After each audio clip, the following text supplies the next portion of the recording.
ഇതേപോലത്തെ ഈ crockery show ഇതില് കുറെ സാധനങ്ങൾ ഉണ്ടെങ്കിൽ എന്റെ അമ്മയൊന്നും എടുക്കാറില്ല. അത് ഗസ്റ്റ് വരുമ്പോ മാത്രം എടുക്കാറുള്ളൂ.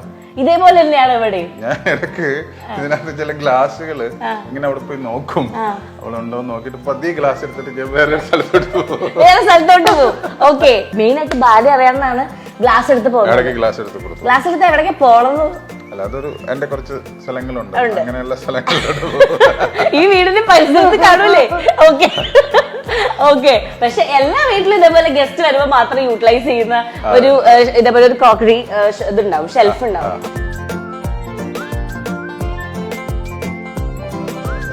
അപ്പൊ ഇതേ ഇപ്പൊ ഞാൻ പറഞ്ഞ ആ സ്ഥലത്തേക്ക് ഇപ്പൊ പോവാണ്. ഒരുപാട് അവാർഡ് കളക്ഷൻസ് അല്ലെ, ദ ജേർണി വൈദ്യ ചേട്ടൻ ട്രാവൽ ചെയ്തത്. ഓക്കെ, അപ്പൊ നമുക്ക് അതിനകത്തേക്ക് പോകാം. ബച്ചേട്ടാ, എന്താ പറയാ, നമ്മുടെ അച്ചീവ്മെന്റ്സിന്റെ നടുവിൽ അത് ഇതാണല്ലേ ഇവിടെ വന്നിട്ട് ഇരുന്ന് ചേട്ടൻ ഇടയ്ക്കിങ്ങനെ ഇത് കൊള്ളാം, ഞാനൊരു സംഭവം തന്നെ അങ്ങനെ സംഭവം തോന്നിയില്ലെങ്കിൽ പോലും നമുക്ക് എന്താ പറയാ, ഒരു ഭയങ്കര പോസിറ്റീവ് വൈബില്ല. എത്രയോ വർഷങ്ങളായിട്ട് എത്രയോ സ്റ്റേജുകളിൽ നിന്ന് വാങ്ങിയ അവാർഡുകൾ, ഒരുപാട് അവാർഡുകൾ ഉണ്ട്.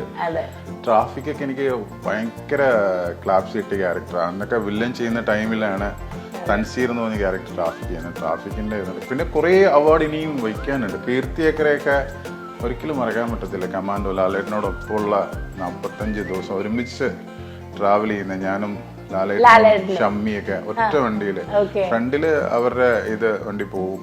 അപ്പൊ അതെങ്ങനെയാണ് ഷൂട്ടിംഗ് എക്സ്പീരിയൻസ്? ഭയങ്കര ഒരു ജീവനോട് തിരിച്ചെത്തി എന്നുള്ളതാ കാര്യം. മിൽട്ടൺസ് അല്ല അവിടെ ഈ ശ്രീനാഥ് ഫുൾ നമ്മള് കമാൻഡോസിന്റെ ഡ്രസ്സും മെഷീൻ കണ്ണൊക്കെ ഇട്ട് ഓരോ മെഷീനും അങ്ങനെ ചെയ്യുന്നു, ഒറിജിനൽ ഇതുപോലെ. കാര്യം ആൾക്കാർ ഇത് ചെയ്യാണ്ടിരിക്കാനുണ്ട്. അവിടെ എപ്പോഴും കണ്ടിരിക്കുമല്ലേ, അതിന്റെ ഇടയിൽ ഏതെങ്കിലും ഒരു മിൽട്ടൺ അടിയടിച്ച സംഭവം തീരും. പിന്നെ അത് ഇന്ത്യ ദർശൻ അവാർഡ്, നാഷണൽ ഒരു അവാർഡ് എനിക്ക് കിട്ടി. അത് ഡൽഹിയിൽ വെച്ച് കിട്ടിയതാ, പണ്ഡിറ്റ് യോഗേഷ് ശർമ്മ. ഇത് ഫോട്ടോ എനിക്ക് ഡൽഹിയിൽ നിന്ന് കിട്ടിയ ഒരു കളിക്കുന്ന മോനെ എന്നുള്ള സാധനം അത്. ഓക്കെ, ഇതേ ഒരു പോസിൽ ഇപ്പൊ നിക്കാൻ പറഞ്ഞത് അതൊരു ക്യാമറ അതങ്ങനെ ഒരു ആകസ്മികമായിട്ട് ഇതാണ്. Okay, nice. ഇത് ഏത് പ്രായത്തിലെത്തുന്നത്? ഇത് ഇപ്പൊ ഒരു 10 വർഷം മുമ്പുള്ള 10 വർഷം മുമ്പ് ആണല്ലേ? ഓക്കെ, ആക്ച്വലി ചേട്ടന് ഓരോരോ ലുക്കാണ് ഓരോ ഫോട്ടോയിലും.